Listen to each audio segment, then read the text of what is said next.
Hello everyone, welcome to my channel. In this video I have this integral that I would like us to evaluate. So it's the integral from 1 up to 3 of dx all over x squared minus 2x plus 5. Now a bit challenging, but we'll see how we approach it. So looking at the denominator there, you can see that that is a quadratic expression or trinomial, and therefore the approach would be to try and complete the square of that as follows. So we have the integral of from 1 up to 3 of dx all over x squared minus 2x plus 5. So what I was saying is, this is page 1. What I was saying is, let's look at this expression here. We're going to try and complete the square of x squared plus 2x. We'll ignore 5 for a moment and then come back to it. So basically I'm saying we have x squared here minus 2x, let's say plus some constant k. This, if it's a perfect square, it can be written as a square of a bracketed expression. The square root of x squared is x, talking about positive square root, and then I'm going to say plus some unknown a, constant, squared. So we're looking for k that completes that one into, or transforms that into a perfect square, where we write it in that form. So I'm going to expand the right hand side. You agree with me that the left stays the same, to x squared minus 2x plus k. On the right hand side we have x squared plus 2ax plus a squared. Now you can see this is taken care of. The second part, we're going to equate coefficient of x on the left equal to coefficient of x on the right as follows. 2a equals minus 2, 2a equals minus 2. Solving for a, you'll agree with me, the answer is minus 1 divided by 2 both sides. And then we're also saying the constant term must be equal to the constant term there. So k equals a squared. So bring a this side. So this means k will be equal to minus 1 all squared, and the answer is 1.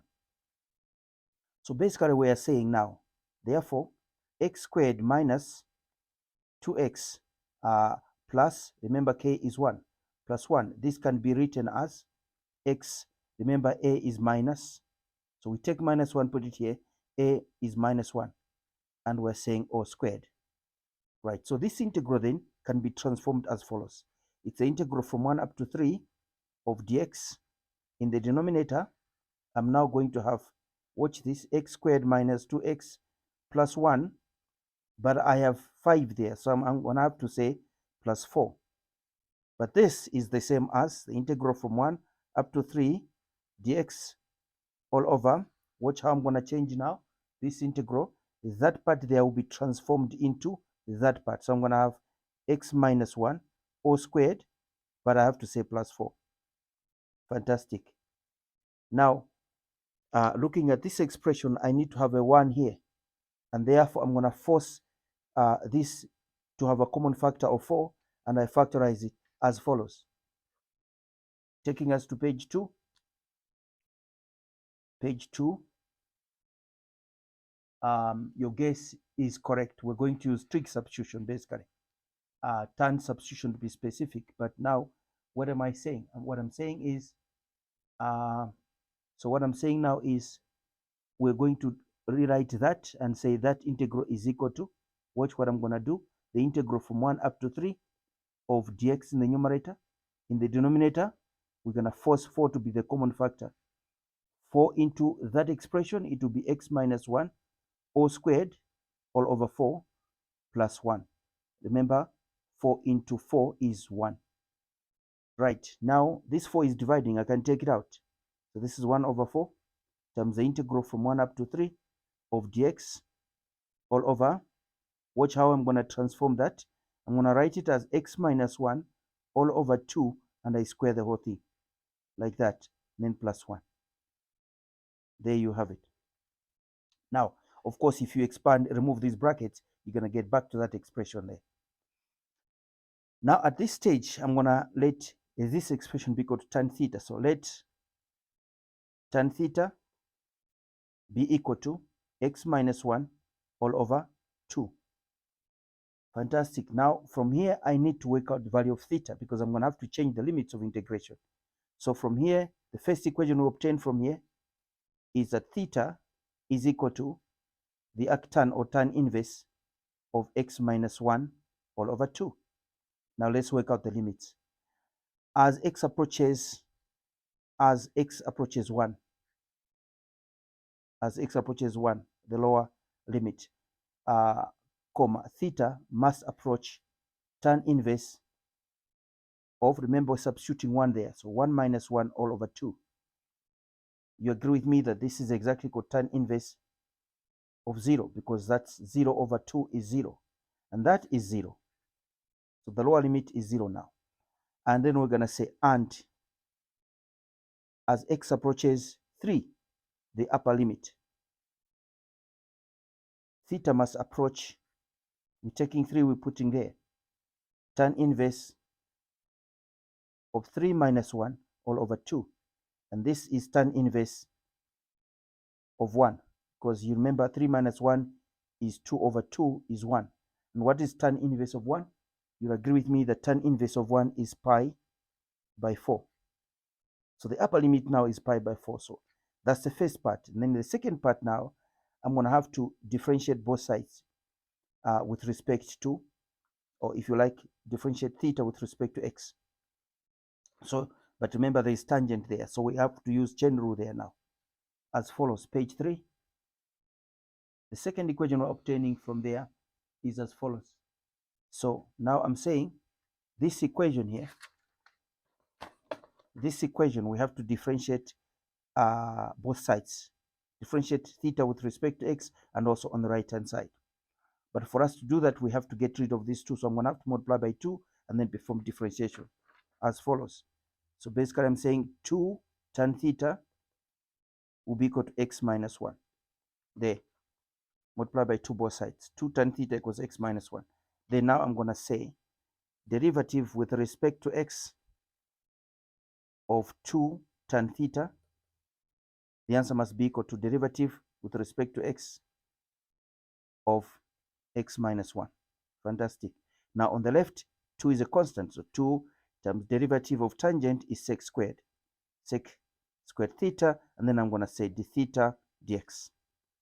On the right hand side, derivative of x with respect to x is 1. Derivative of minus 1 is 0. So I can just leave it like that. Now I have to multiply by dx both sides. So what do I have on the left? I have 2 sec squared theta d theta equals dx. Fantastic. Now looking back at this integral here now, it will change as follows. I'm going to have 1 over 4, 0 to pi by 4. Instead of dx, I'm going to have this expression in the numerator. Here it will be tan squared theta plus 1 as follows. So I'm going to say that integral changes to 1/4, this quarter outside here. The integral of lower limit, now our lower limit is 0, 0. Our upper limit is now pi by 4, and then the numerator must change as follows. The numerator must change as follows.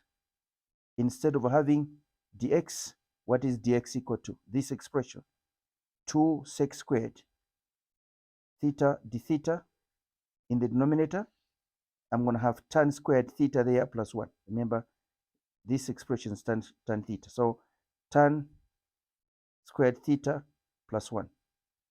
Right, like that. Now, this is fine. So now, I'm going to have to remind you something. Here, let me remind you something. I've done it before, but I think I need to remind you.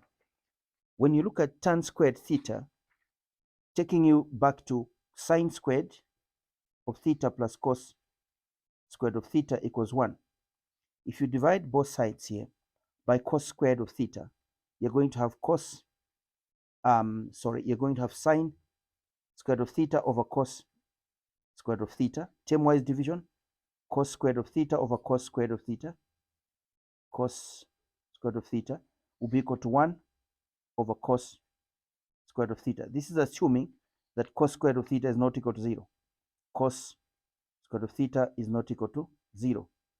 that assumption. Now, what is this? You agree with me that that's just tan squared of theta plus that's 1 equals, what is that? Sec squared of theta. So where I see this, I can actually put sec squared of theta. So now this integral, therefore, it must change to 1/4. It must change to 1/4. Yeah, it must change to 1/4 times the integral of from 0 up to pi by 4 of 2 sec squared theta d theta all over sec squared theta. Remember, I just told you that tan squared plus 1 equals sec squared. Right, now you agree with me that this cancels that, and 2 is a constant. It can come out because dividing there is 1. Down, we're dividing sec squared into sec squared 1. There is also 1. Take 2 out. So 2 over 4, it will be half. And so what do we have now? What we have now is the following, taking us to page 4. Page 4. What we have now is that this integral changes as follows. You just put it up here, like that. Now, we're now saying this is equal to 1/4 times 2. We're taking 2 out. The integral from 0 up to pi by 4 of what? Of 1 d theta.